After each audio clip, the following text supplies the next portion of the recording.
वाजिब है कि जिस कम्युनिटी से, जिस चीज़ से हम आते हैं, पिछड़े वर्ग से आते हैं, वैश्य वर्ग से आते हैं, तो एक मैसेज तो ज़रूर जाता है कि भारतीय जनता पार्टी में सबको सम्मान मिलता है और सम्मान के साथ साथ जो है सबको जो है जिम्मेवारी भी दिया जाता है कि नीतीश कुमार जी के साथ रहना कोई चुनौती नहीं है। आरजेडी के लोग कह रहे हैं कि सिर्फ चेहरा और नेता बदलने से कुछ नहीं होगा, संगठन बिहार में नहीं है।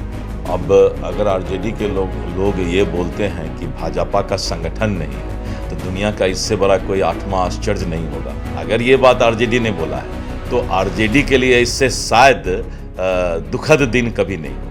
नमस्कार, आप देख रहे हैं लाइव सिटीज। मैं हूं आपके साथ सौरभ राज। मेरे साथ बीजेपी के बिहार प्रदेश अध्यक्ष दिलीप जायसवाल हैं। इनसे बात करेंगे। दिलीप जी, आपको बीजेपी ने बड़ी जिम्मेदारी दी है बिहार में बीजेपी को मजबूत करने की। कैसे आप काम कीजिएगा ताकि बिहार में बीजेपी और मजबूत हो? देखिए, मैं सबसे पहले केंद्रीय नेतृत्व और प्रदेश नेतृत्व को धन्यवाद देता हूं कि मुझे ये अध्यक्ष पद की जिम्मेवारी दी गई है। 20 वर्षों से लगातार मैं संगठन में काम कर रहा हूं और मेरी सबसे पहली प्राथमिकता बिहार के संगठन के लिए होगा कि एक एक कार्यकर्ताओं को सम्मान मिले और उन बहुत बड़ी, पूरी दुनिया में सबसे बड़ी राजनीतिक दल भारतीय जनता पार्टी है और बिहार में भी एक बहुत बड़ा फौज हमारे कार्यकर्ता का है। सबको संगठित करके, सबको लेकर के चलने की प्राथमिकता और सभी लोगों को के ऊर्जा को आने वाले 2025 में उपयोग करने का मेरा लक्ष्य होगा। ये आपके पहले सम्राट चौधरी प्रदेश अध्यक्ष थे, उसके बाद आपको बनाया गया है। कहा जा रहा है कि जातीय समीकरण से भी आप फिट बैठते थे, क्योंकि लोकसभा चुनाव के समय बनिया समाज को बीजेपी ने टिकट नहीं दिया। तो क्या इससे संगठन भी मजबूत होगी, समाज भी खुश होगा, वोट बैंक भी मजबूत होगा? देखिए, भारतीय जनता पार्टी वैसे जाति की राजनीति नहीं करती है, सबका साथ सबका विकास।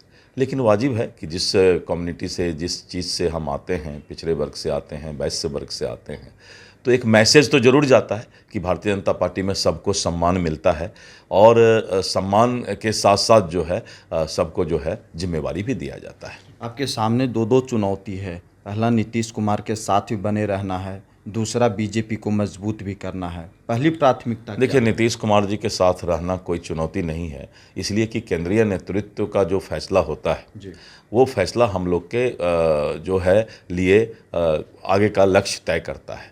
आज हम माननीय नरेंद्र मोदी जी और नीतीश कुमार जी के नेतृत्व में बिहार में राजनीति कर रहे हैं, तो इसमें कोई चुनौती नहीं है।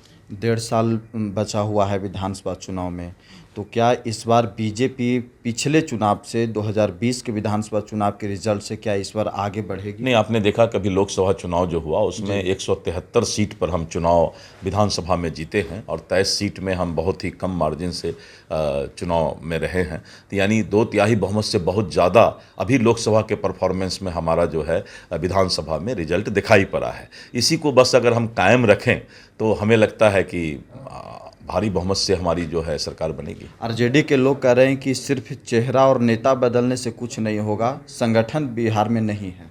अब अगर आरजेडी के लोग ये बोलते हैं कि भाजपा का संगठन नहीं है, तो दुनिया का इससे बड़ा कोई आठवां आश्चर्य नहीं होगा। अगर ये बात सचमुच आप जब अगर बोल रहे हैं, अगर ये बात आरजेडी ने बोला है तो आरजेडी के लिए इससे शायद दुखद दिन कभी नहीं होगा। चलिए, शुक्रिया सर, थैंक यू हमारे साथ बात करने के लिए।